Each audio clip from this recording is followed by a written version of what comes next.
The A Show. Where smart is the new sexy. And now, April Hunter.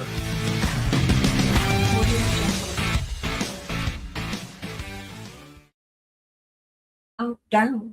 Hi, everybody. Welcome to the A Show, where we are not streaming on Rumble, but we're streaming everywhere else, I just noticed. So, Rumble, why do you have to be the bane of our existence? It's StreamYard, actually. It's StreamYard's issue. Hi, sorry. I tried. This is for Rumble. No, I swear to God, StreamYard is a pain in the ass. It is StreamYard. I Really? tried again before the show. Oh, yep. my God. Anyway, welcome. So there's been some technical difficulties. Thank you for being patient. Sorry we're late. But we love having you here. Thank you. If you are lurking in the background, we would absolutely love it if you'd sign in and say hi or share the show, because we have a good one.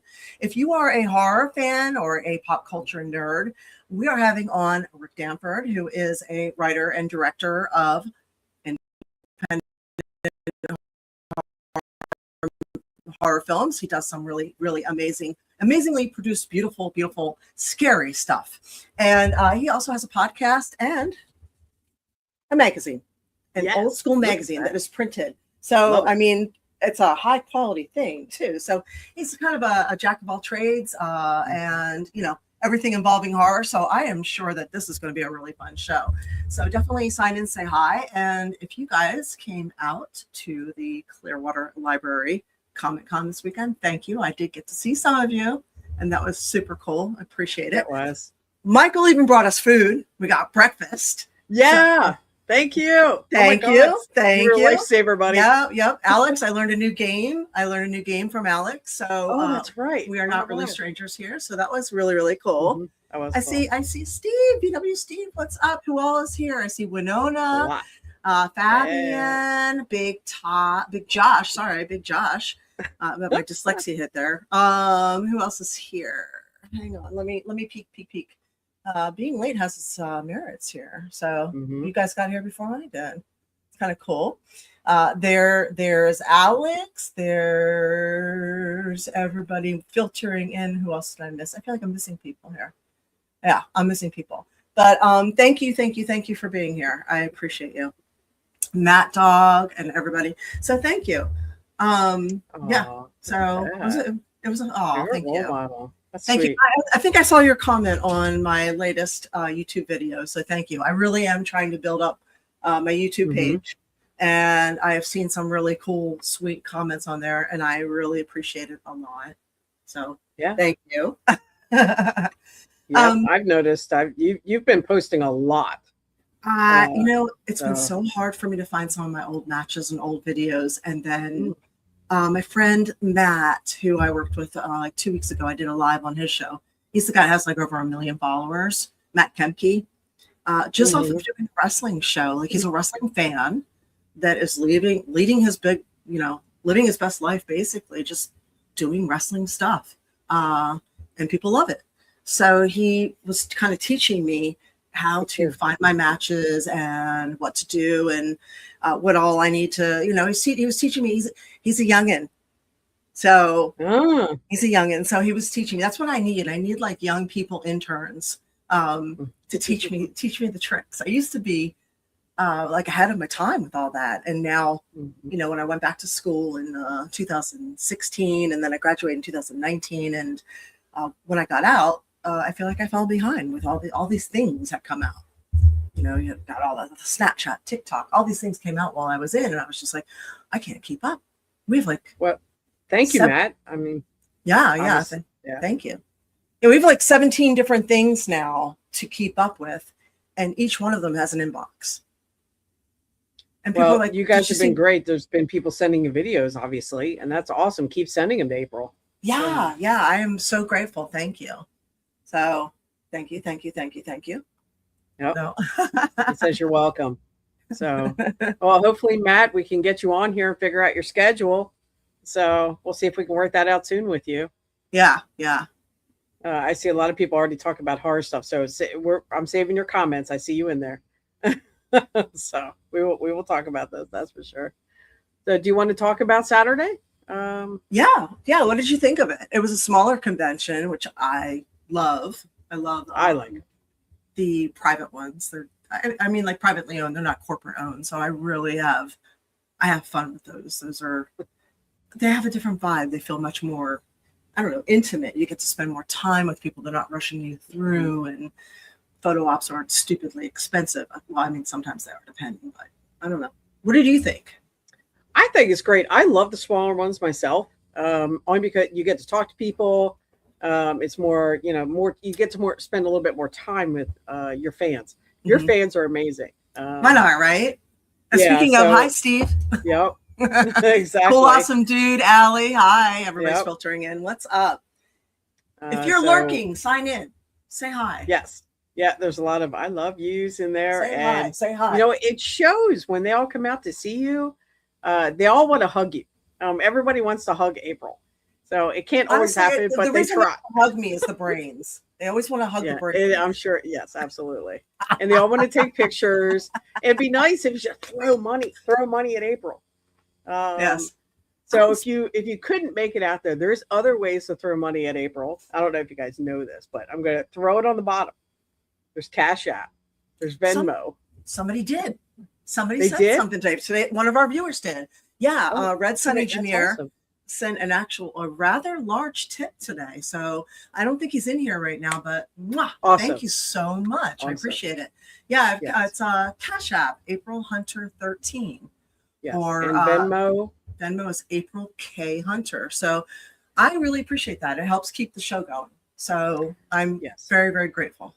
Very, very. And it supports her. It supports you in all those costumes that you guys suggested, or her cosplay to wear. I shouldn't say costume. Cosplay. No, it's okay. Costumes are fine. You guys voted. Yes. Was as Black Widow for the win. So. Mm-hmm. I thought you looked amazing. 90 degrees. We did the Black Widow bodysuit. Mm-hmm. Thank God. Do you have a quick picture? Do you have a quick picture? Yes. And yo, War Demon, welcome. Hello. I also saw Allie said, I agree. Smaller conventions are more fun and easier to meet people. Plus, I don't have to deal with large crowds like New York City Comic Con. Exactly. Mm-hmm. Or a mega con, or like down here. Oh, yeah. Speaking of mega cons coming up, and Rick will be there this following weekend. So that's part of the reason he's coming on MegaCon in Orlando. So if you want to meet him, if you're in the area here, if you want to meet him and his crew, and thank you, Fabian. If you want to meet him and his crew live in person, they will be at MegaCon in Orlando this weekend. So remind me to say that again when he's actually on here. So he can thank me profusely for pushing him. So they said your Black Widow suit looked amazing. And for the people that didn't get to see it yet or haven't stalked your page, which they should be stalking your pages. Should be. So let me see what I can find. So well, you know what's funny? While you're doing that. I ripped my Black Widow suit, my original one, which was sent to me by one of our viewers, Chuck, originally. So a few people have sent me various costumes. Chuck was one of them. And my original suit ripped beyond being able to get it fixed. So this one is a amalgam, is I saying that right, of multiple different outfits. So this was just a regular cat suit plus part of my old Black Widow outfit plus a new Black Widow outfit where the suit didn't fit me, but the belt and everything else did. So we kind of put everything together, and let's see, what do we got? Yes, go stalk her page. This one was there. It is. Yeah. Oh, that's with the penguin, the mayor. Penguin, yeah. Oh, I love it. Let's see what else we got. He's a character, that's for sure. He is. So Michael says that was an upgrade. I thought it looked great. Honestly, I didn't know it was a mashup. So, well, I love doing I was a mashup. with you all day, so I didn't know. Oh, that's good. I'm glad you couldn't tell. Yeah, I love a mashup, a Jessica Rabbit mashup. Or there's Matt. You guys remember Matt being on the show? Yes. So, I do. I'm sorry. Yeah, he writes the comic books, the steampunk comic books. Yeah, he is great. He is funny, and he's a tall dude. Yeah. Yeah. These are some of my favorite people, and Ty has been on the show before. Yes, he has. Multiple times. Yep, he's a great guy. Yeah, he's like my bro. If you're listening, what's up, bro? DJ. Yeah. One of the coolest belly dancers you'll ever have. I love that picture. Viewing. I thought it looked great.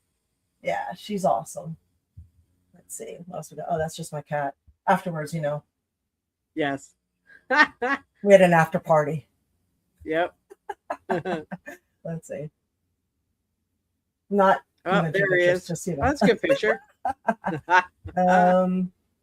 Sneak peeks. We're just hanging out. There you go. We gotta have Joel on too. He does like. I know. I was photobombing. Yeah, he does all those naked booby. What are they called? Like Skinemax type of movies. Remember those? Yes. That's what he does. Oh, there's Sarah. She was on the show. Sarah Bruner. Yeah, she was on the show. Yep. So, she makes those cool, amazing outfits and really. I don't even know what to call it. Just she's an everything person. And she looks different every time we see her. She did not look like that on the she did. show. I didn't recognize her first. Now that to me was the winning. They looked amazing, right? Yes. So wow. Yeah, I didn't judge the costume contest, the cosplay competition, but if I had, they would have won. And I don't know if they did, but I hope they did. So there was a question on here, Alex. I'm going to answer you real quick. Tampa Bay Screams. This one is going to be in a different location. Yes, it could be a much larger crowd. It might be the same type of crowd. I personally don't know, but it's generally like the same type of interaction. So I hope you can make it. Tampa Bay Screams is Mother's Day weekend. Bring your mummy. Sorry. Bring your mom. Bring your mummy. It is Friday night and Saturday. Speaking of Alex, there's Alex and I. There you are. Yep. So, is that a picture of Michael? He did too? Also, Isn't there a picture of Michael too somewhere? Yes, did we get one? Alex wanted to know if you wanted to play another round of that game. That's why. Maybe. So, maybe. Right. Somewhere I have a picture with Michael too. I didn't get everything up yet. Those are just the few that I pulled together so far. I think I could do that. Okay. Now that you're not doing the floating head background. Yeah. Well, it is better, I hope. Michael's like, yeah, show Mikey. Mikey was kind enough to go wait in line at Dunkin' Donuts for us so we could have. Oh, there you are. You gotta hold it up. There you go. Yep. That better, nice and clear. Yeah. So that we could have breakfast. So yes. Because we tried on the way and everything was like wrapped around, and they're like, "Oh God, we're going to be even later," because we already showed up like 10 minutes late. So yes. So thank you. Thank you. Yes, very much. You have no idea how much you saved us. Thank you. Mm-hmm. Thank you, Fabian. Yes. Mm. So yes. And by the way, thank you to everybody rewatching this show. We appreciate you very much. You know, all the people out there, the Cheng Fu and Chip and everybody out there who regularly rewatches. There's plenty of you, and I'm forgetting names right now because my recall memory sucks from wrestling. But I see you. I see you on YouTube and everything when you make your comments. Thank you very much. So. Oh, that's nice. War Demon Chris. I just want to meet April after all these years from MySpace until now. Whatever con that gets that done, and if you don't want a hug, fine. Oh, you owe me a hug, Demon. Right on. You better. It's been a long time. Not getting out of it. Right on. So yeah, I hope that works out someday, Chris. I hope it does. Chris, I sent you an email. Help me out with Discord. I sent you an email last night from the A show. I haven't checked email today. You may have responded, so I hope you did. Thank you.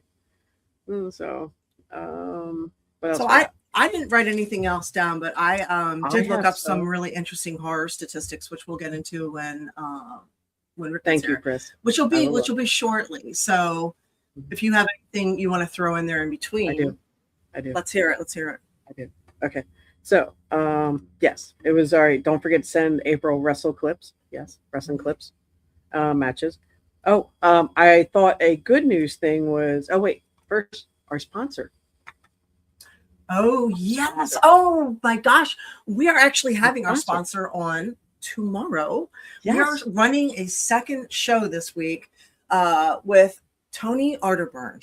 So if you want, now we're doing this so that I have to be up in North Carolina at the end of this month. So I'm going to rerun this show if you can't make it. But Tony Arterburn has been kind enough to come on, and we're going to have him live tomorrow night, Wednesday night at 7:30. Now, if you remember, we've had him on multiple times before. He is an expert in the Middle East. He's a former paratrooper. He is a veteran of 3 foreign wars. He has multiple podcasts. He is an entrepreneur, He also has Wise Wolf Gold and Silver Exchange. He is our sponsor, and he has kindly agreed to come on and explain WTF is going on right now and to answer our questions and give us a nonpartisan, moderate view of what he thinks might be happening and what we need to know and what we should be aware of, because knowledge is power. So how we can prep for this and mentally, financially, all of that, be aware and prep for these things. So being as though he speaks, he reads through the lines and speaks politics very fluently, it will be a real advantage to have him on here. So if you want to be live with us, you can. That's 7:30 on Wednesday night, tomorrow night, or you can rewatch it again in a couple of weeks, which I hope it won't be outdated by then. So remind me to say the date when we record tomorrow. I'm excited.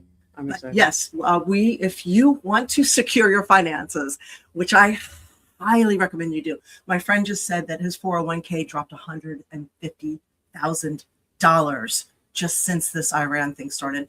Please go to aprilhunter.gold and secure your finances. Buy metals. They are precious metals. Right on. So they only go up. They are a finite resource. So aprilhunter.gold, this is Wise Wolf Gold and Silver Exchange, owned by a veteran here in America. Excuse me. And for as little as $50, you can do a recurring buy. So, and if you do that, use code 1776, and then you will get some free constitutional silver. So aprilhunter.gold. Okay. Excellent. I'm excited. So before all that, before Rick comes on,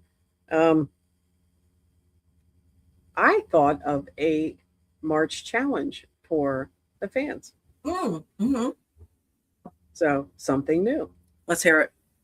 So March is part of, there's many things that go on in March, right? You got spring equinox, you have leprechauns, you have all kinds of things. So it's basically good luck, right? So you were just talking about gold. Yeah. So, all right. The look of the Irish. That's right. So I encourage everybody in the group to take 30 minutes, learn something new this month. And we want to know. We want to hear what you learned. Okay, if it's not 30 minutes, learn something. We want to know what it is. You can learn something in 15 minutes. Right. That's what I mean. It doesn't have to be 30 minutes, but learn something new. We want to know what it is, something good, something useful, whether it's cooking a new dish, whether it's new recipes, whether it's how to do something different, whatever it is. Learn something new this month. What do you think? I dig it. Oh, we got Brian, we got Cheng Fu. Thanks for joining us late. I love that. I think we have to. You learn something new every day. My dad used to say that the day you stop learning is the day you die. Sure. So I mean, put an effort, like read something, do something, learn something new. Whether it's teaching your dog new tricks, teach them while you learn something like that. What are some fun things to learn? Yeah, learn something fun. Like what? Like how to play pickleball? I don't know. I don't know. Sure. Pickleball. Oh, how to paint boobs realistically. Right. How to paint April's boobs. Well, okay. I mean, how to paint realistic boobs. How to whatever paint dogs. you want it to be. Whatever you want it to be. So that's your March challenge, and we're going to check up on you next Tuesday. Planter boxes. You can grow your own food since food's expensive. Grow your own stuff. So don't think you're going to get off of that. So we're going to be on you next Tuesday. We're going to be asking you about it again. And right before he gets on, I saw you post something nice and good about Max, who sits next to you on the podcast every Tuesday. He's right here. He's right there. And what did you post about Max? Which part? I got him 3 years ago. It's our 3-year anniversary. Yeah. And I think they said he was like 5 when I got him. So with his energy level, I thought maybe he was 4. And he was emaciated when I got him. Every bone stuck out. And he had extreme heartworm. So I was his medical foster. So I fostered, but I was a medical foster for the dogs. Mostly because I work from home and I have medical experience. So I can do these things. So when it came time, he survived, of course. Of course he did. They all do. Right. So he survived. Nurse April got it going on. And when it came time to give him back, I was just like, they're like, yeah, we got to take him back now. He's tested. He's clear. We got to put him up for adoption. I was like, but it gets along so well here. So I was like, they're like, well, if you want to take him home, we can give him to you for like a discount. I was like, challenge accepted. So yeah, so in the years he has put on, I want to say how much, like 15 pounds of muscle, or so he was 45 pounds. Yeah, he was 45 pounds, and he's still lean. He's lean, but he's mean now. A woman's best friend too, there, Michael. Yeah, so I don't know if he's got. I'm sure you guys in the house when I got him. Now he's knows where he's supposed to go. He's trained in words and sign language. Yeah, he's doing his thing where he just sleeps. He sleeps through the whole show. I'm sure you guys know she has two dogs. Max is one of them. Yeah, so I thought it was something nice that we could say and you could talk about real quick, since he pops his head up a lot of times during the podcast. You guys might notice. So he is a beautiful boy. Look at him sleeping away. That's my sidekick there. Yes. So anyway, I just thought we should mention that. I just, he deserved mention. So since he's part of the podcast every week, and not everybody knows that. So. Yep. He took it used to be Bella. She never missed a podcast except for one. Then Max never missed a podcast, and then Pax. You mean Pax? Pax, and then Max was named after Pax. So his name was Morty. So congratulations, man. Yeah, I came in with another one. It was Rick and Morty. Yeah, he is adorable. And Loki is around. He just doesn't sit still long enough to be part of the podcast. So, he does not. Yes, and that's the corgi. Yes, that is the corgi. Correct. Yep. So you see him in pictures in the video you posted. So go stalk her pages. You will see the corgi and you'll see the cat. So anyway, I'm sorry. So without say something good. Yes. So let me tell you guys about Rick. Rick, I've worked with multiple times. He's one of my favorite people to work with in this area. He is a fairly accomplished writer, director, and producer of horror films who has made a significant mark on the indie film scene.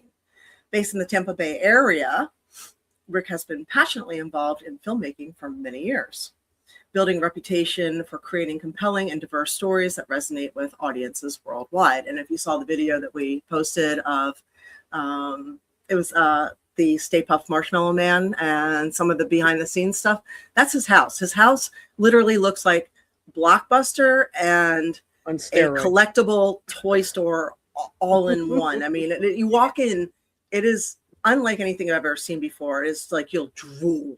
It's full of just the most amazing pop culture. He lives the dream right there. Rick's two most recent projects highlight his versatility as a filmmaker. The Clock, which some of you have seen, I am in that. A supernatural thriller weaves tension and mystery into a chilling narrative, while Velocity King's Ride or Die delivers an adrenaline-fueled biker drama packed with action heart. Both films have received worldwide distribution, showcasing Rick's ability to create stories that captivate global audiences. It also showcases the ability of Florida filmmakers to go beyond Florida. Yeah. Beyond his work as a filmmaker, Rick is the creative force behind Indy Horror Junkie. Wait. Well, yeah, you had it right. There we go. There it is. Everything goes backwards on here. I realize we mirror. I didn't know that before. So Indy Horror Junkie, a brand dedicated to shining a spotlight on the independent horror scene. What began as a bi-monthly magazine has since expanded into a thriving community, including a popular weekly podcast, an annual film fest celebrating indie horror filmmakers, and even the production of original horror films under the Indie Horror Junkie banner. Rick's passion for independent filmmaker, combined with this dedication to supporting other creators in the indie community, has established him as a key figure in the industry. Whether crafting his own gripping narratives or championing, I can say that, the work of others, Rick remains committed to pushing boundaries and delivering unforgettable cinematic experiences. And I can attest that this is all true because I worked with him multiple times, and we had that exact situation a couple of weekends ago where he was partnered up with somebody and championing their work. So he's also one of the few filmmakers who brings on really good coffee. So let's bring him on. Yes. Yes. Welcome, Rick Danford. Hey, Rick. Thank you for joining us tonight. So can you hear us? Thank you for having me. Yeah, we can hear you. So as I was telling them, we need to talk some pop culture and some horror. I know that you know all of these things. I'm here for that. Wait, that's your house. I see your house. Oh my God. Do you guys see the your background? house. Look at this. That's like right by his front door. You walk in and the whole thing looks like a store. It is amazing. Mm-hmm.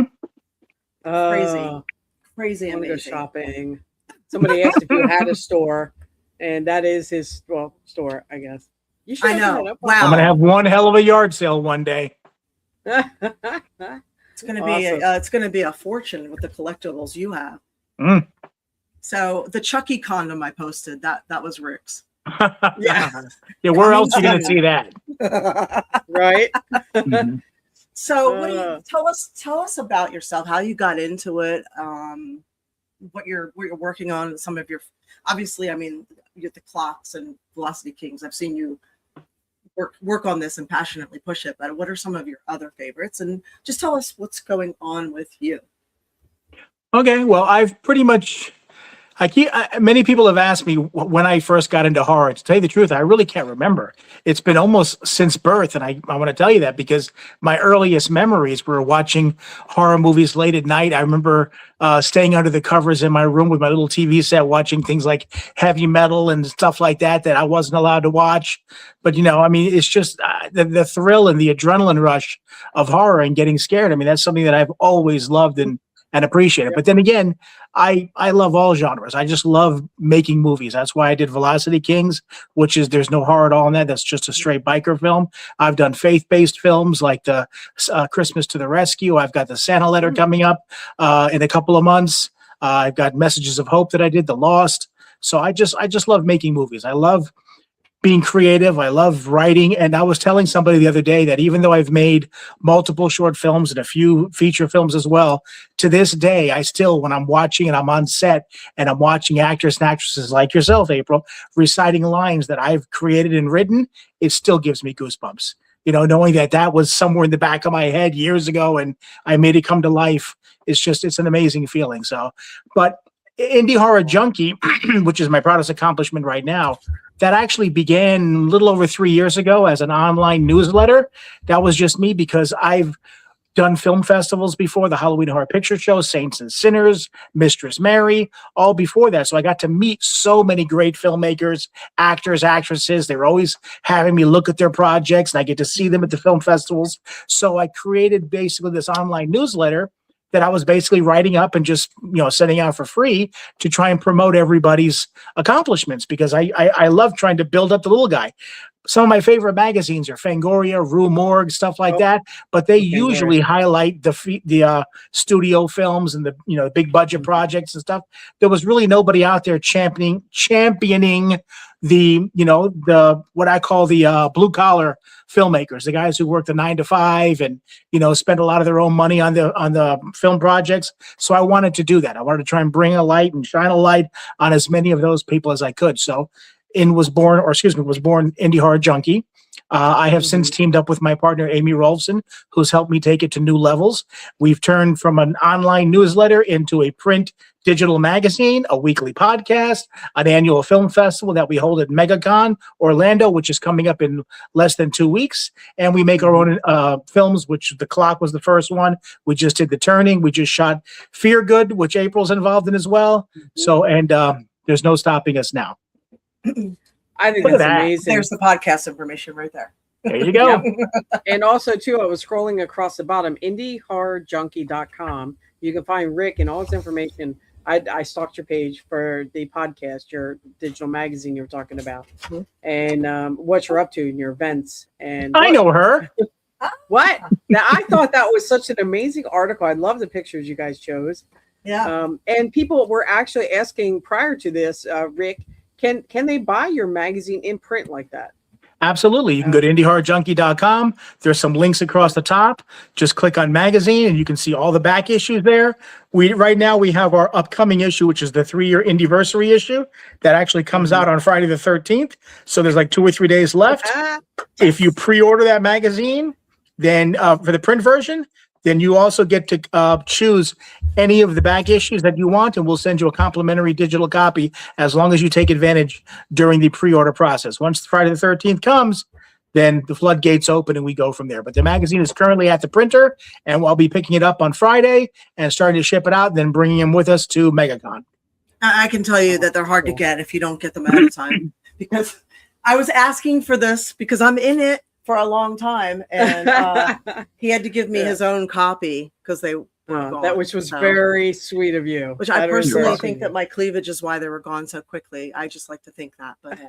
Well, that's also one of the reasons why I didn't want to give it away. So you're good. I like that. Wait, hey, when you get another copy, have her sign your copy of her cleavage. Absolutely. Remember, you heard it here. Yeah, that's right. VW Steve says I would love a copy. Yeah. So let me read you this. This is. Oh, sorry. Go ahead, Eva.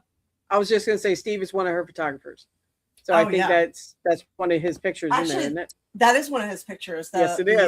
Yes, there's 2 of his pictures are in there. The Viking one and the Poison Ivy picture. Those are his. So yes, I would believe. Yes, he would be. He should get a copy. Definitely. I was trying to get one for you, but they ran out. But I'm going to send you the actual layout thing, Steve. Well, we're going to be printing more copies of that particular issue, because that particular issue on the cover you see is Pitchfork Retreat, and that's one of the special films that we're going to be showing at MegaCon. So we were going to be printing a new run to have at MegaCon, because a lot of the cast and crew are going to be coming out for that. So I'm going to try and get a lot of autographs. Okay, that is a November issue, Alex. Yeah. So let me read you this. This is interesting. The psychological profile of horror film enthusiasts. You guys ready for this? Oh, what do you think that? Let's guess. What do you think the psychological profile of horror film enthusiasts might be? Okay, go. Viewers, what do you think? What do you think that might be? Me? Oh, sorry. Go ahead. I mean, what do you think that type of person who enjoys that? Who enjoys horror? Yeah, might be. Oh, highly intelligent, extremely attractive, an outgoing person who makes friends with everybody, and somebody who just loves and brings the energy to every room that they step in. Is that about right? You're actually, go ahead, Eva. What do you think? I was going to say, and has a whole bunch of knives on their counters. Just kidding. Yes. You're actually not that far off, believe it or not. I mean, whatever you might, if you don't watch horror, you might have like a preconceived notion of what it is, but you're actually not that far off.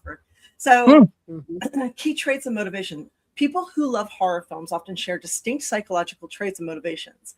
So they have a high tolerance for discomfort. So individuals who enjoy horror films typically have a higher tolerance for fear and anxiety.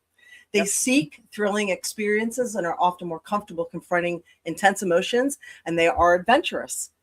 They tend to be open-minded too. They are curious. They have a strong sense of curiosity.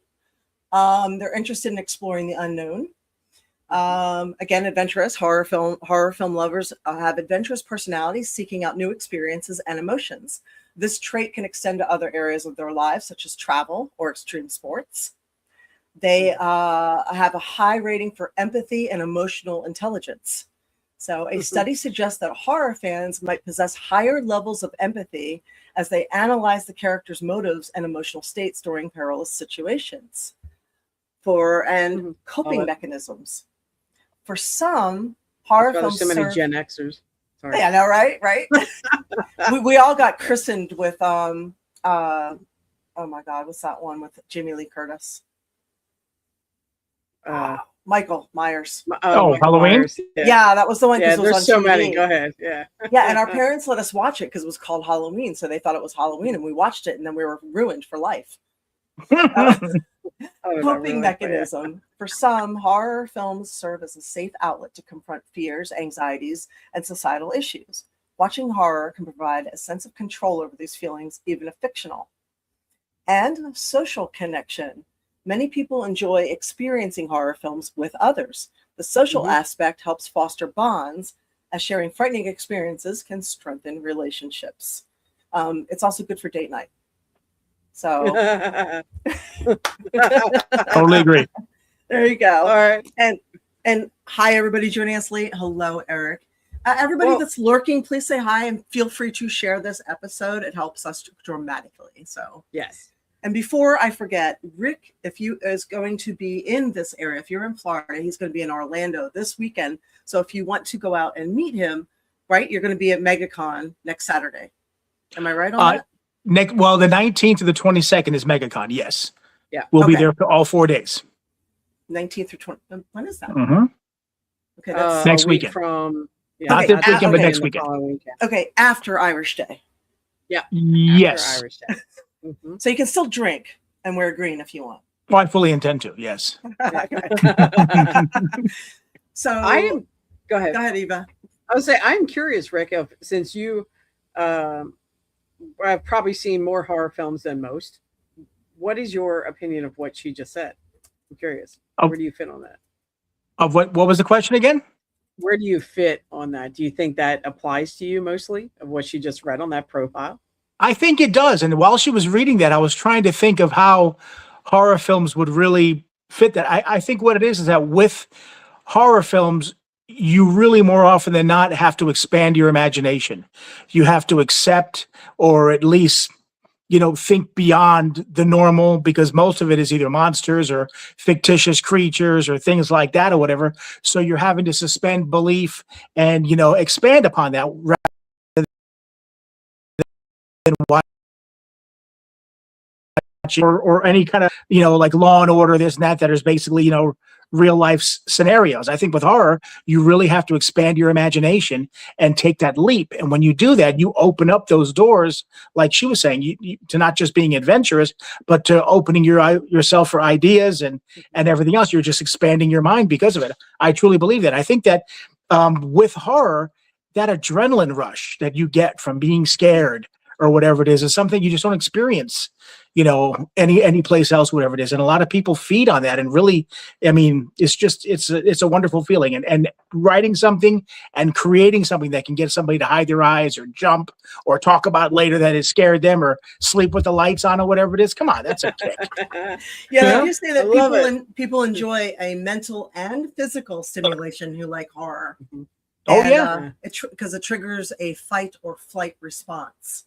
So that is interesting. So horror in the last 2 decades has jumped way up after drama. So drama is one of the biggest, I guess, genres that is made globally.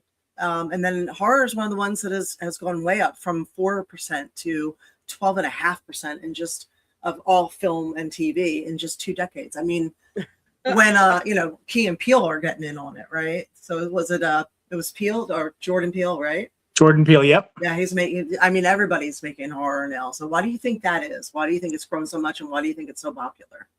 Well, that's a very good question. And to me, one of the things about horror is that most people, especially the big studios and stuff like that, they always treat horror like the redheaded stepchild.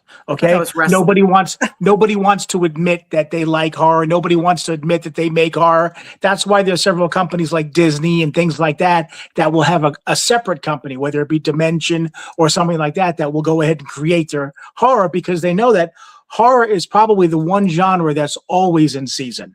Everybody likes horror all the time. Horror never has a dull thing. Plus, also, you don't have to have a $200 million budget to make horror movies. You don't have to have, Russell Crowe and Ryan Gosling and this and that. Horror doesn't survive and doesn't thrill people because of the names that you attach to these movies or the set dressings or bouncing around the world or whatever it is. It's all about story, situation. Oh, wait, no blood. It's not blood. Cleavage. Things like that. There's certain constants that you can have in there that aren't expensive. So, I mean, like, look at the Terrifier series.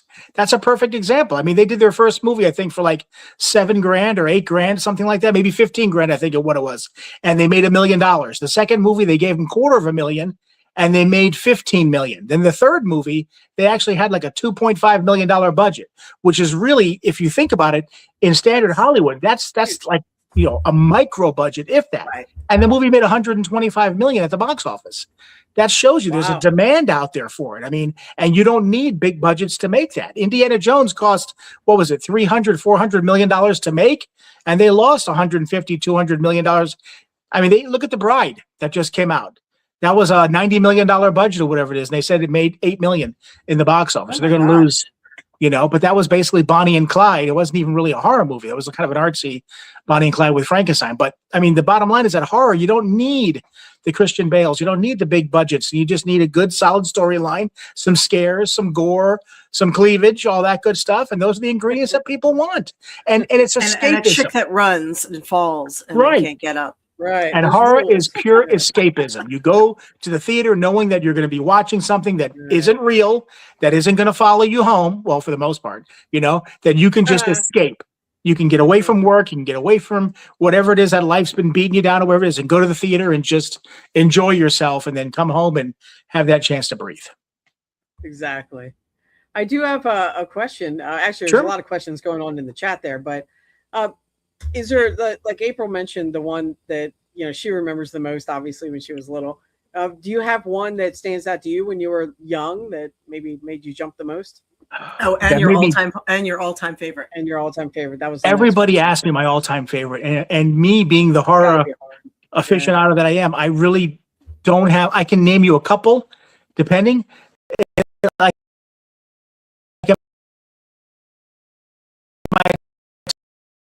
I love Shaun of the Dead. And the reason I love Shaun of the Dead is every time I watch that, I'll catch something new that I didn't catch before. And it's a brilliant movie. It's funny, it's gory, it's heart-wrenching, everything. Let's go down to the Winchester. Yeah, exactly. And if you want to get into movies that people probably haven't really heard of, that are, to me, like my guilty pleasure, there's an old movie from back in the 70s called The Car with James Brolin, which is a personal favorite of mine. I one day hope to remake that. I even started writing a story that I would love to get Josh Brolin involved, but so anybody knows any connections out there, let's make it happen. But stuff like that. The only movie I could say that actually made me scared, is probably going to make people laugh, was a movie back, I think it was 1979. And I don't remember when I saw it after that, but it was a movie called It's Alive, about these mutant babies. That creeped the hell out of me. Maybe it's just the whole idea of these scary mutant babies, or whatever it is. Because if you think about it and you say it, you're like, really? But to me, that's the only movie that ever made me nervous. Even The Exorcist. I saw The Exorcist. My parents took me to the drive-in when I was a kid. I remember sitting behind the steering wheel like this, watching The Exorcist for the first time. And it didn't scare me. It scared the hell out of my sister because she ran out of the car screaming. But to me, I loved it. To me, that was fun. Jaws messed me up. My parents took me in the drive-in. Me too. When I was very, very, very, very, very little, like minuscule, and they were doing a thing, and I just remember that one messed me up. Oh, Pet Sematary. Winona says, I read that book. My dad left the book around. That's the only book that I had to put down. That part where the kid got with the truck. Yep. I had to put the book down there. As far as Jaws goes, I have a weird little thing to tell you. Gage. I actually saw that in the theaters when I was really small, and I remember that I remember having to pick my feet up off the darkened floor and put them into my chair for some stupid reason because of the shark. I don't know why. I'm in a movie theater. Because floor, a body of water. It used to be floor sharks. Remember? Yeah, that's right. But that's one of my favorite movies too, Jaws. Yeah, my brother. I think I told you I'd seen it thousands of times. We would throw like couch cushions across the floor, and that you had to get across everything because the floor was sharks. It was all That's right. That's right. We didn't have tablets. We had sharks. Oh man, when I went to my saw it in the drive-in too when I was a kid, and then the next road trip was, hey, we're going to Florida. Guess what? You're going swimming. And I didn't know how to swim. Oh, go swim with the sharks. I was terrified. Yep. No, after Jaws, I figured that's why God invented swimming pools. I don't need to be the ocean. That's their territory. They've got it. Right there. That's why they also invented floaties, so you can pick your feet up and float. Did you see that movie theater like in the middle of somewhere? I don't know where it is, like Alabama or somewhere, where it's like in this murky swamp. There's a giant movie theater up in the swamp where they play Jaws, and people watch on a floaty on an inner tube. And then would I do guess that. staff member go around underwater and like mess with you. Okay, here's another one. Children of the Corn. They used to the drive-in in the middle of the cornfield. They Yeah. did that up for yes, up for where we're from. They actually did that up there. Yeah, Don't you that's- miss drive-ins? Yes. Yeah. There was a I time do. that- I did too, because that used to be the thing. We'd pull up in the car there. We'd take out the lawn chairs. We'd sit outside the car with the speaker. We'd go into the concession stand and chat with our friends. That was like the place to be back in the day, you know? Yeah. Yep. They Hey, still run have a back little to bit the of that, car. like Clearwater. You know, they have There like is some, Friday yeah. night movie nights and stuff like that. They have like a Oh, they version do? of that Okay. down here. Yeah. No, there is one, and actually on the other side of Pasco County, there is a drive-in still, and it Mhm. gets very popular. On Yeah. it's only open on the weekends, and yeah, it's very busy. So, but yes. Anyway, there's a lot of films out there. A lot of people are throwing some really good questions out Yeah, there. they are. April, people are asking you, and like a ton of people, what is your What? favorite? Ask you real quick. Yeah. My favorite? I don't Yeah. really have a favorite because I'm going to be the odd one out here and say I don't really like horror. That's why I wanted you to answer that. I like doing horror, but I don't love it unless it's like Shaun of the Dead horror, because that's one of my favorites. Oh, yeah. I just, you know what it is? It's the whole fight or flight thing. Like I get that from watching the news, quite honestly. I'll watch news and I'm just like, it's, you know what I mean? They're like, oh God, Epstein files, you know. So I don't need to watch a movie to get that. Yeah, Okay, real life is how about a scarier. thriller? How about a thriller movie? Is there a thriller movie that stands I out? do like really, I mean, like literally anything Clive Owen is in, you know, or Okay. I do like the thrillers, like Dirty Pretty Things and all those, you know, horrible thrillers where, you know, people kill each other and they lead up to it. Like I do like those. So I guess Okay. that is a genre of horror. Mhm. So Yeah. It's a cousin. yes, yeah, I'm a big fan of the thriller. So which I haven't Okay. done a lot of really good ones lately. Oh, yeah. I think. So you think they have? Thrillers? Yeah, I think they did they did a lot of really good ones in like early 2000s. Yeah, I'm trying to think of the last really good one I saw. I mean, would you consider M. Night Shyamalan, his Yes. movies, like The Sixth yeah, Sense? Yeah. That's more of a thriller than a horror film, would you say? Or is it kind of Yeah. borderline? No, I'd say that's a thriller. It's anything that messes with your mind and has a weird twist at the end. That's what I like, the stuff that makes you think. So Yeah. I I got just you. rewatched that. I just rewatched that like literally a couple months ago. I'm still not a huge fan of that. Yeah. All right, I'm It's eating a- my hair because the fan is on. It's blowing it in my Oh, I was face. wondering. Yeah. Yeah, All right, I'm just it's like bleh. So yeah, I don't have I know. that. I'm a fan. My fan. This noise is my fan right here too. It's I know. I'm hot. sorry if you guys are hearing the fans and the air conditioning. I apologize, but fuck y'all because it's hot. Can't have a sweaty booby April. That doesn't work. I know. You know, actually, War Demon brings up Michael Jackson's Thriller. That was Yeah. Come to think of it, somebody asked me. It was actually Alex on here. He said, "What's the most iconic video on MTV?" And I immediately said, "Aha, Take on Me." No. And I Thriller. come to think of it, Thriller, Michael Jackson was To right me. there too. Yeah. What about That you? was basically a little mini movie. It was. Wasn't it like 14 was. minutes, right? Yep. Originally. Yeah, something like that. It was directed by John Landis, who directed what do you call it, American Werewolf in London and Ghostbusters. Vincent Price. Those. Vincent Price did the voice. Yeah. Oh God, I love that. Yeah. We That was watched really it good. April, a couple years back. We pulled it up on YouTube and watched We it. did. Yeah, for Halloween.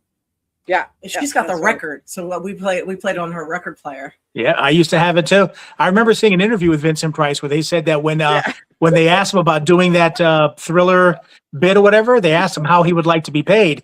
They could either give him like I think it was 20 grand, or they could give him points from Michael Jackson's Thriller album, and he took the money. Can you imagine? Because I think Thriller ended up being like the biggest selling album of all time. Oh my God! Yeah. Holy Oops. cow! Yeah. Yep. How do you not have faith in somebody that's been doing this their whole life? Yeah. No. Oh well, it's Vincent Price. He's Yeah, probably got right. plenty of money. Yeah, that was when I was a kid. That was one of the only things my parents came out to too. I've been a dancer since I was a kid, and that was one of the performances we did Thriller. That's So I surprise. remember I still That's a still deep remember the surprise. steps. Dra- Yeah. I still remember the dance steps. I can't believe them. They still have Thriller. They had a Thriller flash mob at MegaCon last year, I think. Did they? Yep. Yep. That's awesome. Yeah, I actually saw clips of that. And they do that now and then throughout cities. All of a sudden, you'll see that. Yeah. Or like at malls or one of those big malls, Chicago. I think I saw one go through Chicago not that long ago on some video, maybe a couple years ago. Oh, it's pretty cool. Speaking of dancing, quick plug. If you are in the Bay Area this weekend, Friday and Saturday night is the Bay Area Hard Rock Festival. So they're going to have a shit ton of classic bands on there that are, if you're a heavy metal person, this is the thing for you. So it's BARF, BAHRF. I will be there on Friday night. I'm one of the dancers for Metal Nun. So I will be the Metal Nun. Leather Nun. Yeah, sorry. Metal Nun, Leather Nun. I will be the Metal Nun. So there you go. And you will be dressed as a nun, right? Yes. I have a nun costume. Now that's at what time? 10:30? 10 o'clock? Yeah, it'll be a later one, like 9:30, 10 o'clock. So yeah. Okay. You'll be on stage dancing. That's cool. I will be. Awesome. Or attempting to, because it's a small stage. So I think I'll just be there doing this thing. So somebody might be there videotaping. You never know. Right. Maybe your cousin. Right. So yes, that's why you just reminded me with dancing. So yes, I will be there videotaping for sure. So Rick, what's your favorite film that you have written or done that we may or may not know about, but what is your favorite? To me, I still think to date, I have not made a film that I was 100% satisfied with. There was always something that we had to alter or change, or cast members that didn't work out. Or there was always something. I'm happy with everything that we've done, but there was always something. The one film that I think got the closest to what I was really looking for, that I'm the most proud of, I would say, is a short film called The Lost. It was like a faith-based short film that I did. I don't know if you've heard of the Golden Diamond Source in Clearwater, Steve and Julie Weintraub. Steve Weintraub actually came out and played our sheriff in that. We had a young girl named Alana who played our young girl, David Shifter, who lives in North Carolina as a fireman. He played a role in it. Lee Perkins, if you know him, local actor, he was in it as well. That was a short film that I had written that we shot that I was very, very happy with. That was probably the closest to what I had up here that we finally got on screen. All right. I have to look that one up. It's on YouTube. All right. No, I'll definitely look that up. I'll send you a link. Please do. Yeah, actually, please do. I'd like to see that. I really like short films. I used to watch a ton of them. It's perfect because you're investing like 18 minutes basically. Or whatever, give or take. So it's great. You sit there and eat lunch. You've got 20 minutes or 10 minutes. So I love it. Is there a time? So it's a short film. What is the time frame on that? Is there like a between this time and this time? It has to be amount. I think basically it's anything that's under like 45 minutes is considered a short film. It could be. They make short films. I have a short film myself called Secret Santa that's actually playing at the Newport Richie Film Festival this Sunday. It's actually up for an award. And that movie has a runtime of, I think, 4 minutes, something like that. But normally short films are probably around 15, 20 minutes, give or take, somewhere around there. But anything under like 45 minutes is considered a short film. Oh, awesome. Okay. All right. Yeah, I was always wondering about that.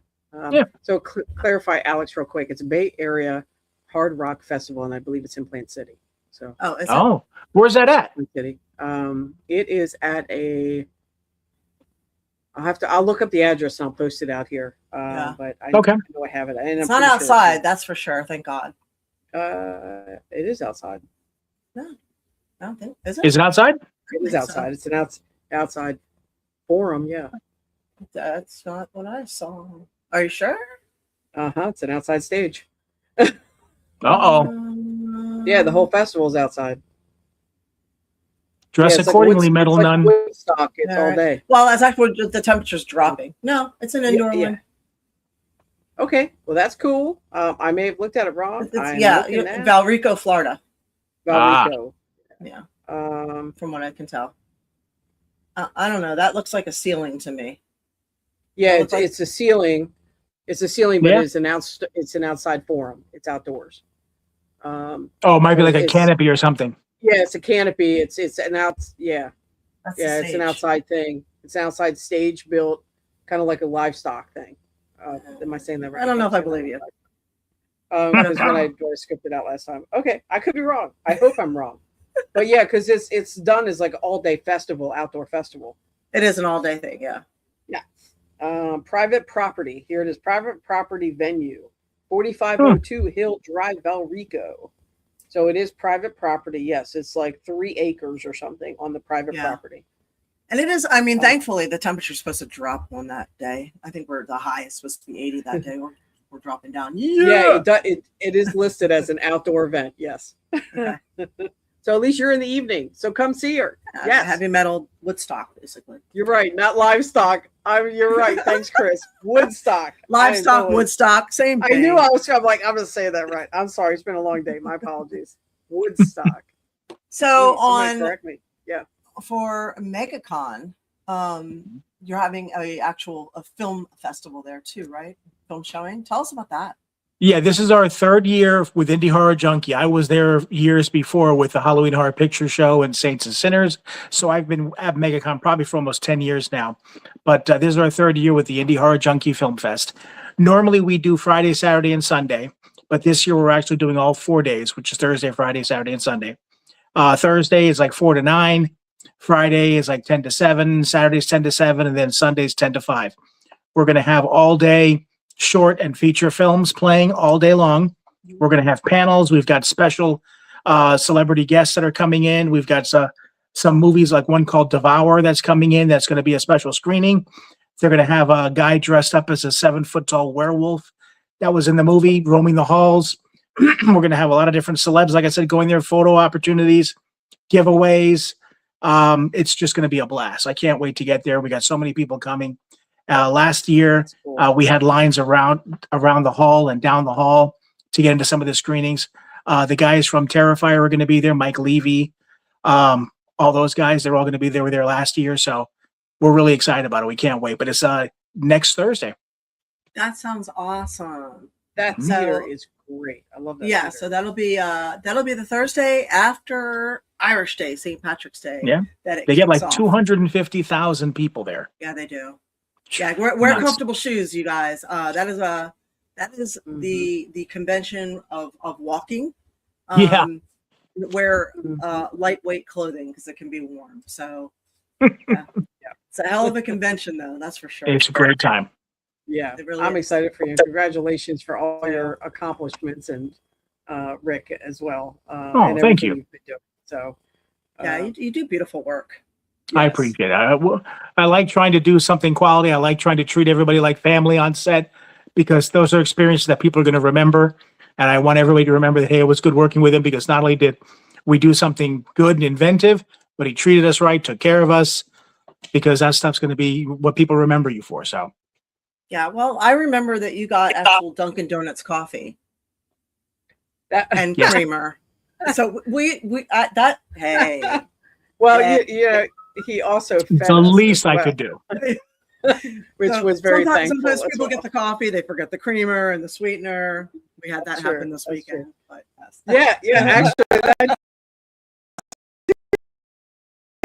That's it. It's such a tease. The coffee sitting there, there's no creamer. I'm like, I knew April was going to be covered in blood with a knife, so I better take care of her and get coffee there. So need the energy. If you're gonna be a killing somebody, you gotta have a little caffeine in you for that one. There's get splattered. You have a bunch of movies coming out. Is it? Oh, there was the other movie that April was involved with. Yeah, we just did a movie. What was it, last week or the weekend before, called Fear Good? That's a short film. It's going to run about 15 to 20 minutes long. That's going to be part of an anthology that we're putting together called Reels of the Dead. And we're going to film a wraparound for that in June over at the Suncoast Ritchie Theater in Newport Ritchie. And then we're going to have 3 short films that are going to tie into the wraparound, one of which is going to be Fear Good. The other 2 are going to be short films from other filmmakers. And the plan is to try and do new Reels of the Dead every year. And we have a unique concept where every year it's going to be Amy and I are the main stars of the wraparound. But we're going to do kind of like, I don't know if you've ever seen that TV show, American Horror Story, where every season they had the same couple of characters, Same characters, but they were totally different characters Yeah. in a totally different Love scenario. it. That's Yeah. what it's going to be for Reels of the Dead.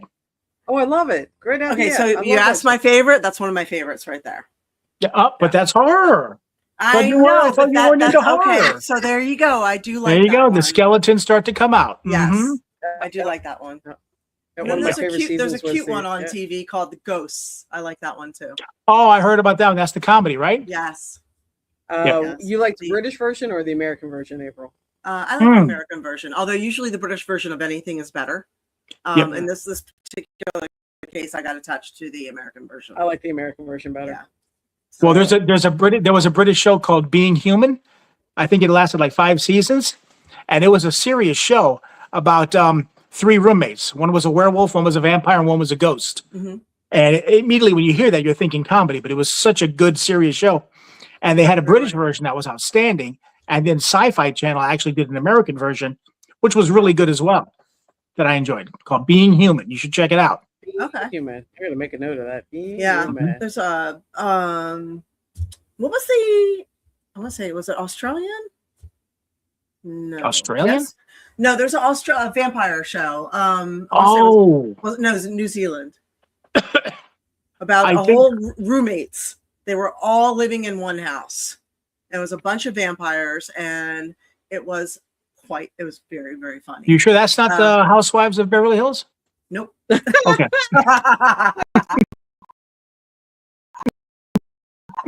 Well, you said vampires all living in one house. Yeah, So- you guys know which one I'm talking about. Is that the one that was on?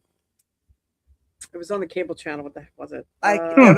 It's very, I highly recommend. It's kind of like Shaun of the Dead humor. Yes. So, Oh, nice. I'll have to look it up. Hold on, I'm looking it up right now. Yeah, some of those foreign shows are really good because they don't have the I think they don't have the what do you call it, the restrictions that we have here in the States. That's a lot of the foreign movies. We have such tight restrictions as Yeah. far as what we do in the shadows. It was called. That's what I just felt. Yeah. Oh, Yeah. What We Do in the Shadows. Yeah, that's a Mhm. great Yeah. show. That just ended I love recently. that one. Did it? Yep. Oh, Yeah. highly Well, recommend. it started out with a movie. The movie was really good. Then the TV show was out for several years, and the last season just played. It was awesome. Right. Mm. So tell us about the rating system here for people who, because we have a international audience. So American movies, and it drives me nuts. It's like we will take a great movie overseas and remake it here, and we just don't do it well. And we're up against so much because of our rating system. Like you can only have X amount of F-bombs. You can only have 3 seconds of full frontal nudity. You can only have a penis in there for less than X amount of time. You can only have, you know what I mean? Our rating system is so strict, and you don't want to get an NC-17 rating because it just basically kills the money. So people will make sure they stay under this rated R umbrella, and then they just kill the story. So I remember watching in the theaters, I was watching Girl with the Dragon Tattoo. Oh. The original version, which was so very, very good. And then I saw they were making an American version. I was like, this is never going to work. There's just too much that the violence has to happen. These situations have to be brutal and played out and done exactly the way they're supposed to be done. And I just for fun, I watched the American version. I was like, this is awful. It was awful. And I was on with Daniel Craig. Yeah. And I was like, they try to make up for it by hiring Daniel Craig, I think, and it just did not work.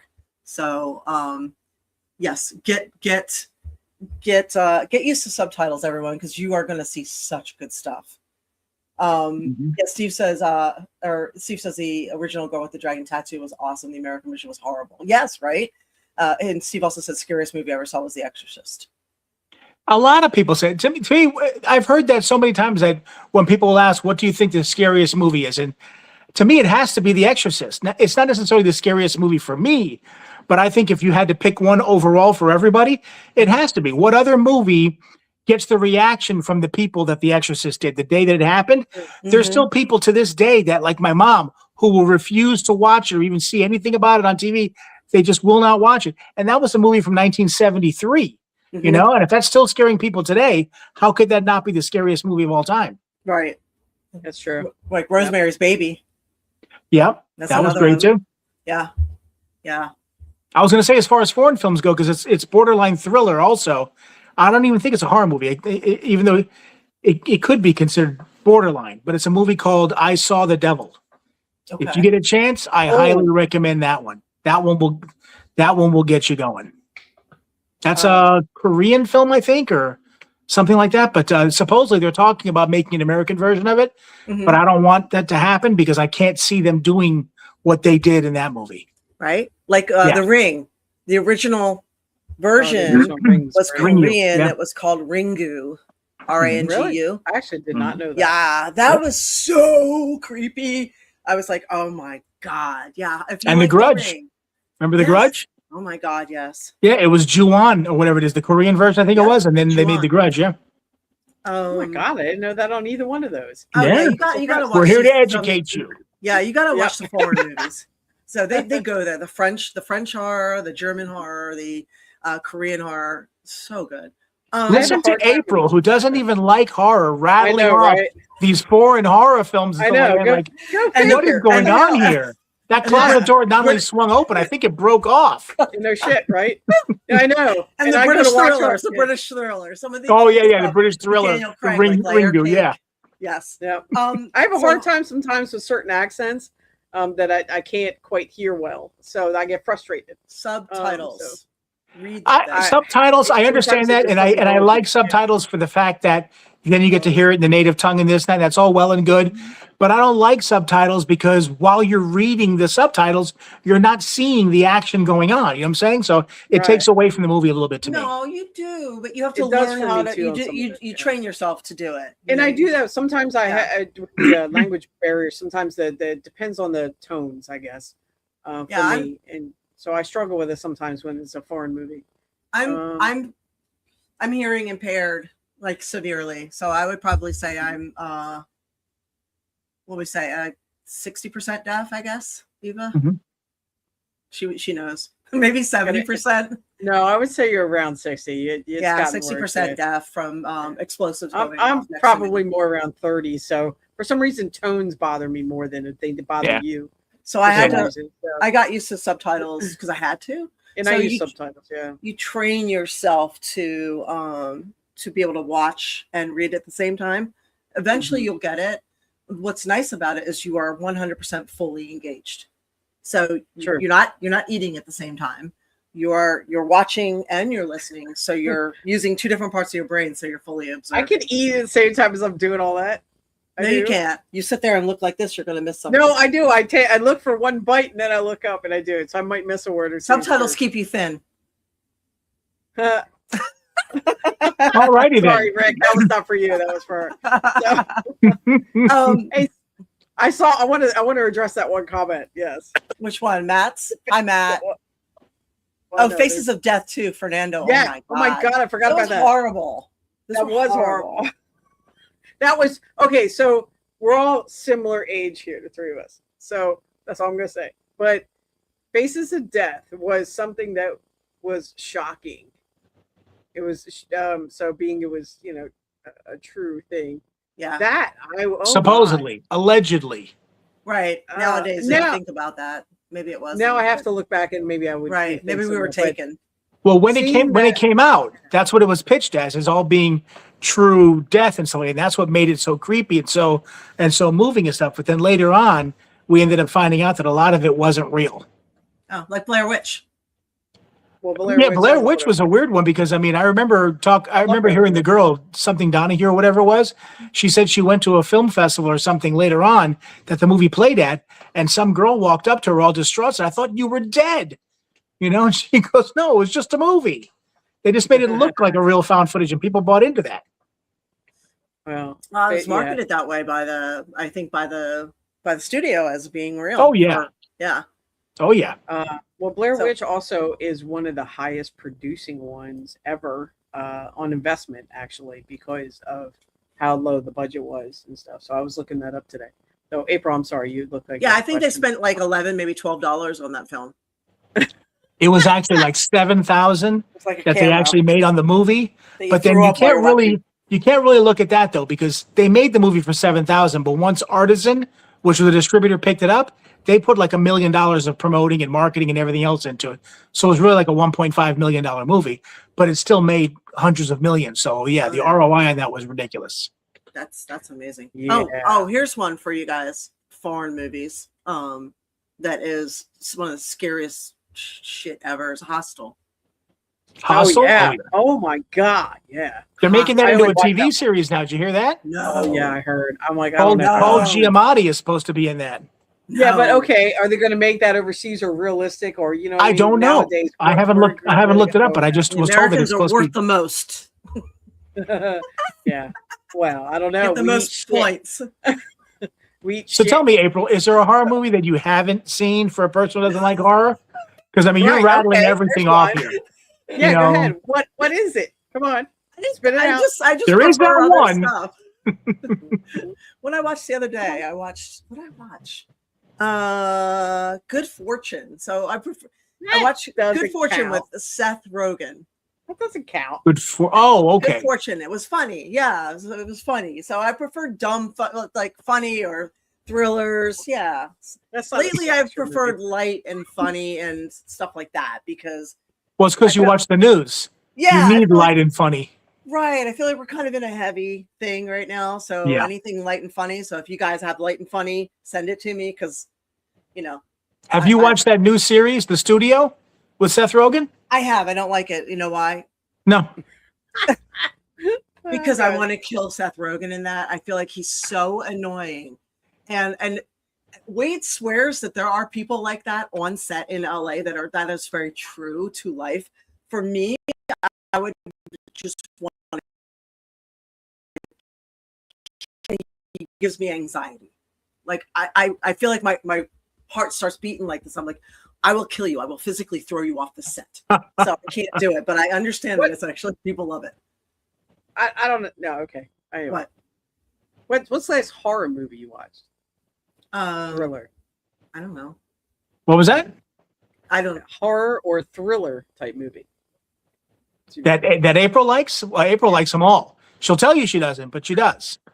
You know, as we're finding out here. Oh no. Mm-hmm. All right, Rick, what's the last one you watched recently? Oh, Watch anything good? I watched a movie that was definitely WTF did I watch. It was a movie called Keeper.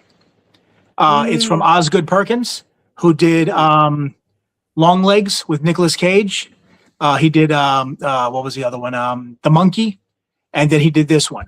And it was such a bizarre movie. It was interesting, and they had a lot of creepy scenes, but it's just I don't know what it was that I just watched. I just watched that today.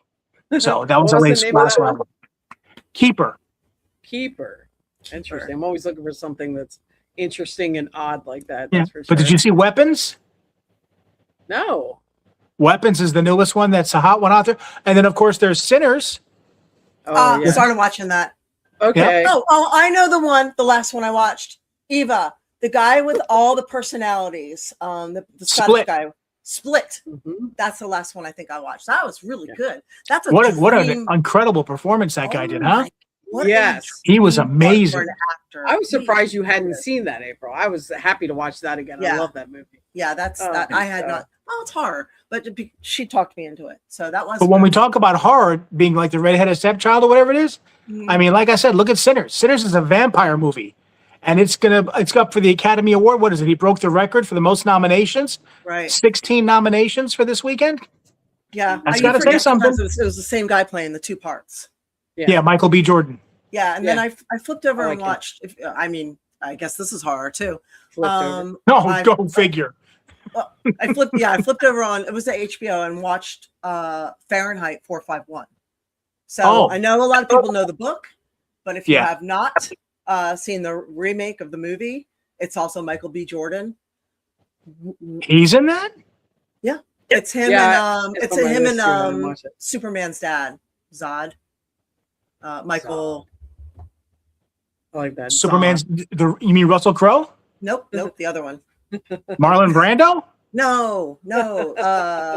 Come on, guys, help me out. Michael. Superman's dad?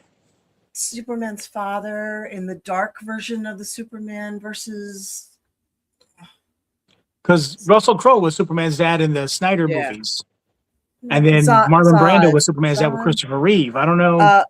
Water, Shape of Water, that guy. Oh, Michael Shannon. That's not Superman's dad, though.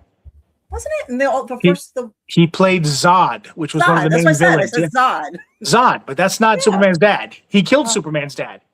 Right. Well, whatever. Anyway.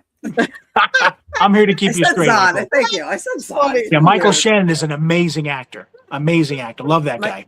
Yeah, Fahrenheit 451 is Michael B. Jordan and Michael Shannon.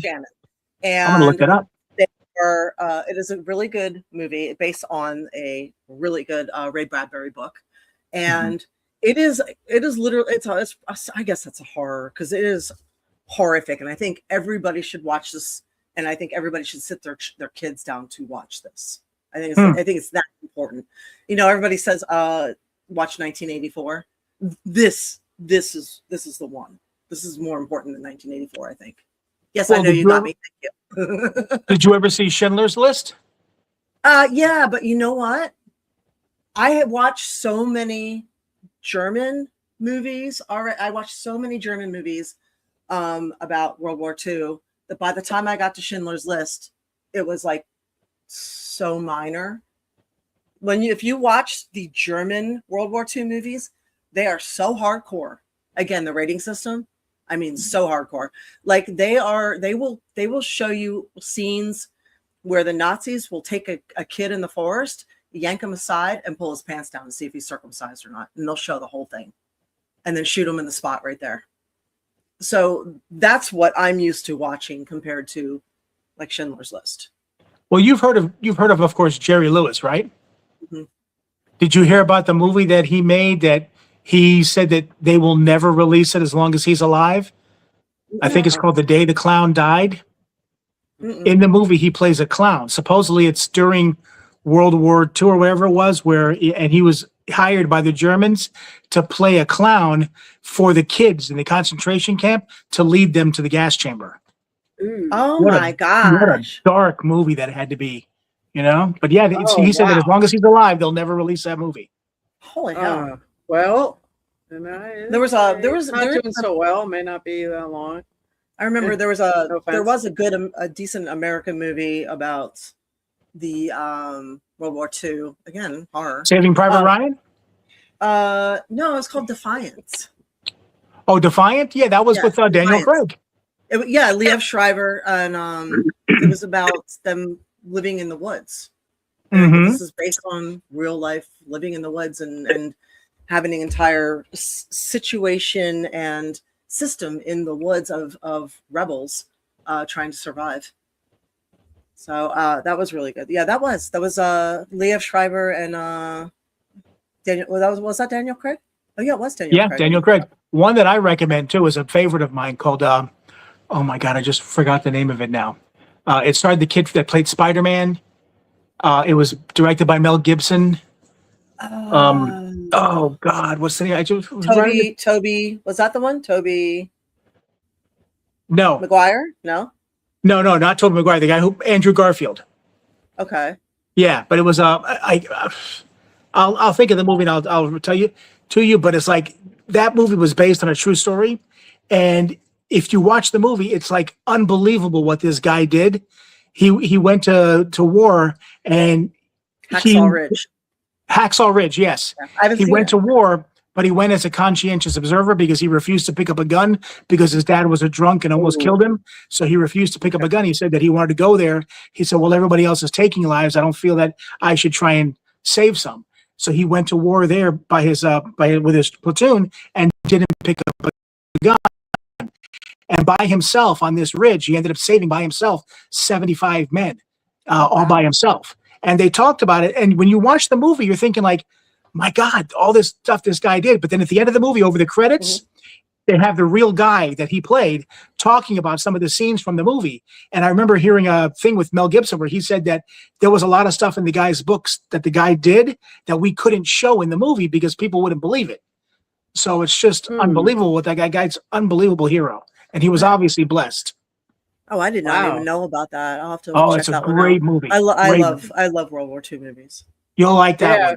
So Interesting. Okay. Yeah, I don't know why I ever passed that up. Actually, it I'm- sounds great. Highly recommend. I I'm still watch a that fan every of, so like, often.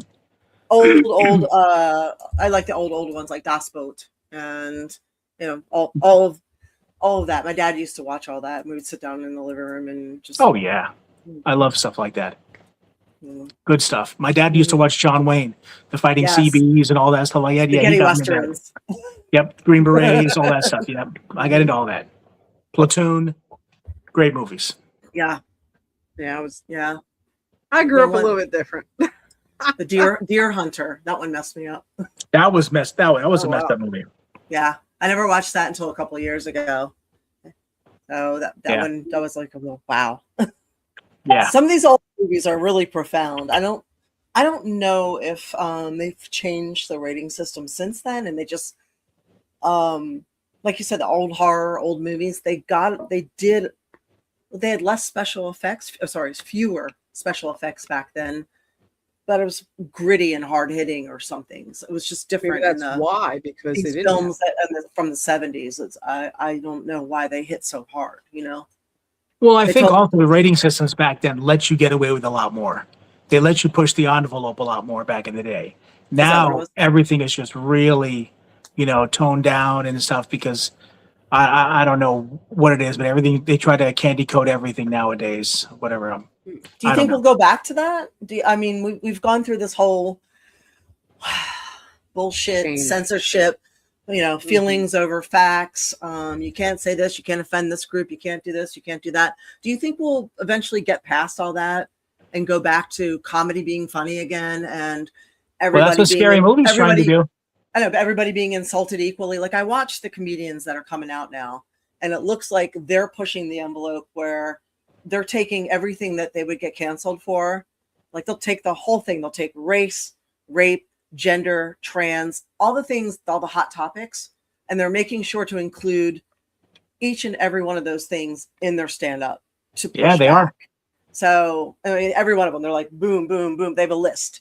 So I'm wondering if are we going that way? Or we're just going back to just being funny. Because you can't go to a comedy show to be offended. You just go. And You laugh. can't.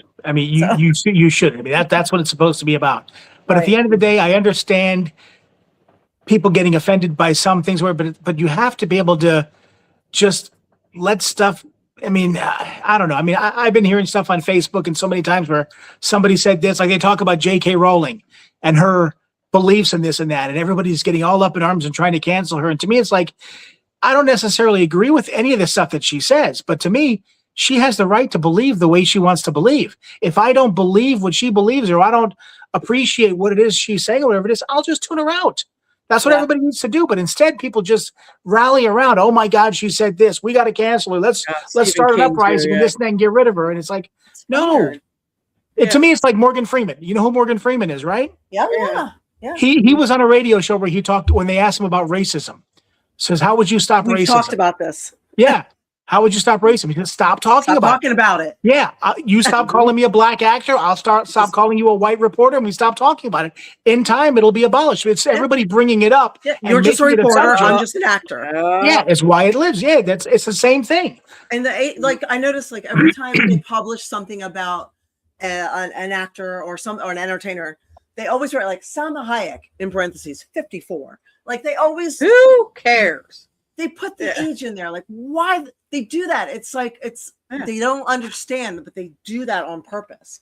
So they do the black on purpose. They do the white on purpose. They do the Hispanic. They do the Asian. They do all this on purpose to remind people all the time that they're separate. I noticed it's like International Women's Month. This is just Black History Month. It's just another way to remind people.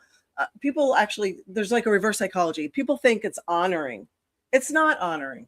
It's reminding people that they're still not considered equal, that there still have to be, their achievements still have to be recognized. It's just women. Yeah. It's just, I understand the need for Black History Month. I 100% do. But can we not honor this in a way where we're not singling it out and saying, here's your month. You know what I mean? Same with women. Can we not say, here's your day? You know what I mean? Mm-hmm.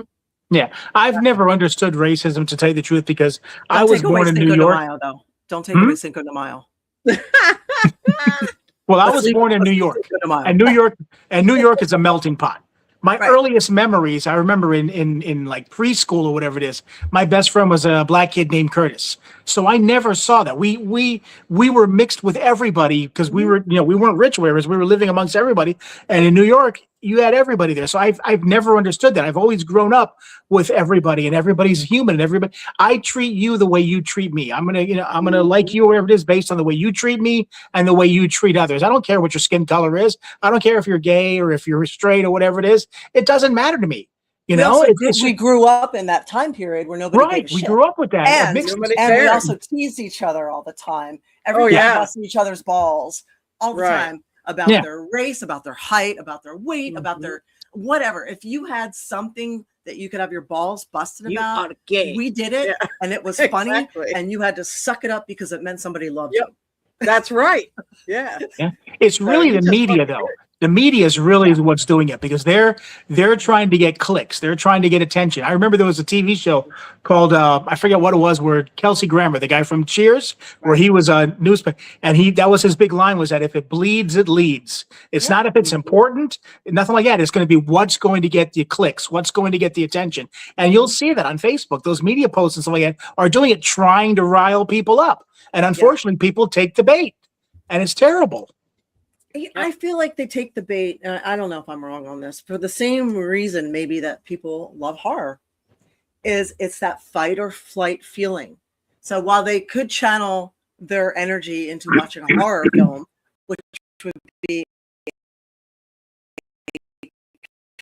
or they're taking so many antidepressants so they don't feel anything except for outrage. So they take the bait because they love to feel that addiction of that rush, that whoosh of fight or flight, and that outrage thing. I call it outrage porn.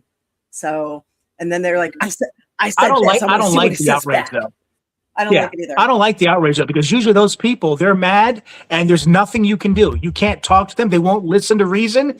They're focused. They've been fed this particular narrative and they're sticking to it. And that's it. I'm much more of the open-minded person. You know what I'm saying? Let me hear both sides. Let me make my decision based on all the information that I can find, not based on what these people are telling me that, hey, you got to stick to this. This is what we're mad at today. You know, I've never been that guy, but there are a lot of people out there like that. It's sad. Oh God, they project so much, and they want everybody else to feel the same freaking way they do at that moment too. They don't want you to know this, but we are a nation of moderates. So the overwhelming majority is just like you, me, her, our viewers, where we all fall somewhere in the middle. They just love to spend time, energy, and money trying to make us pick a side. So the more people that say, no, I'm not doing that, the better off we'll all be. And as Alex says, he said, my parents taught me not to give a damn about skin color and or ethnicity. That's good parenting. And Winona says, or like a World Disability Month, WTF does me having a disability have jack shit to do with my ability to live and be happy like everyone else does? Yes. Absolutely. Yes. And Michael says, I have dated Black, Spanish, Italian, all races, does not matter. Right. So it's all about what's inside and how people treat you. That's people are people at the end of the day. Absolutely. Absolutely. And So if they treat you well, if they treat other people well, then there's no reason to hate them because of their skin color or their nationality or who they voted for. It doesn't matter. I'll tell you, everybody likes good food, right? Puppies, and a roof over their head. There you go. Right. But especially the good food. Yep. Well, Rick, go ahead, Eva.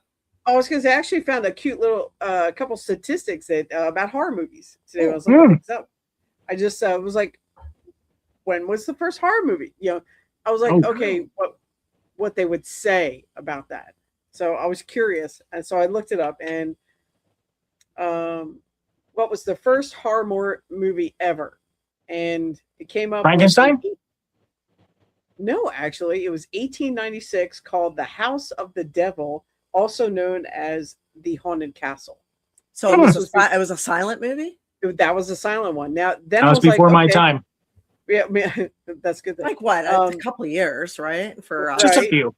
Then I asked which was the first one with sound. And there was 1928 called The Terror, which was done by Warner Brothers, actually.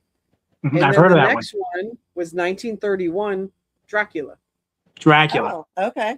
And I was Michael like, saying "Ooh." Creature in the Black Lagoon. I remember. Now, you want to know something about Dracula? I have an interesting little tidbit about Dracula since I'm teaching Sure. everybody something now. The original Dracula, 1931, like you said, with Bela Lugosi. Back then, supposedly, when they were making movies, they used to have the Spanish language movies would try to make and replicate what the American movies were doing. So what they did when they were making Dracula, they actually had a Spanish crew. And what they were doing was they were making a Spanish version of Dracula while they were making Bela Lugosi's Dracula. So they would work all day on set with Bela Lugosi. When everybody went home, they would use the same sets, bring in a whole new cast and crew, and they would film using those same sets at night. And so they had to make this. I would love to see a documentary on that because if you buy the DVD of Dracula, they actually have the full-length Spanish version of Dracula that a lot of people say was a better movie than Bela Lugosi's. But they shot it while they were making the original Dracula. That's amazing. Wow. I'm not surprised. I watch a lot That's of cool. Spanish movies, a lot of Mexican films too. Yeah. They're again not constrained by the rating system. So Right. there's a lot of really good movie like Amores Perros, Y Tu Mama Tambien. There's like just some really good stuff out there, like Gail Bernard Garcia, and just really good actors there.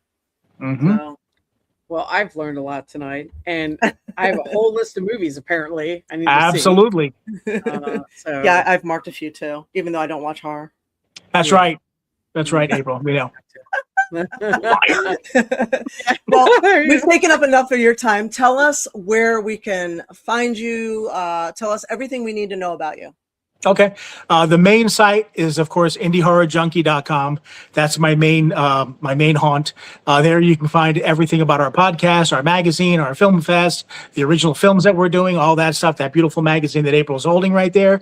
Everything is right there in indyhorrorjunkie.com, including our appearances. Another one that we're getting ready to start up in May is a new challenge, which I'm really excited about, called Dances with Blood. That's going to be a 2-week horror film challenge that we're going to launch in May.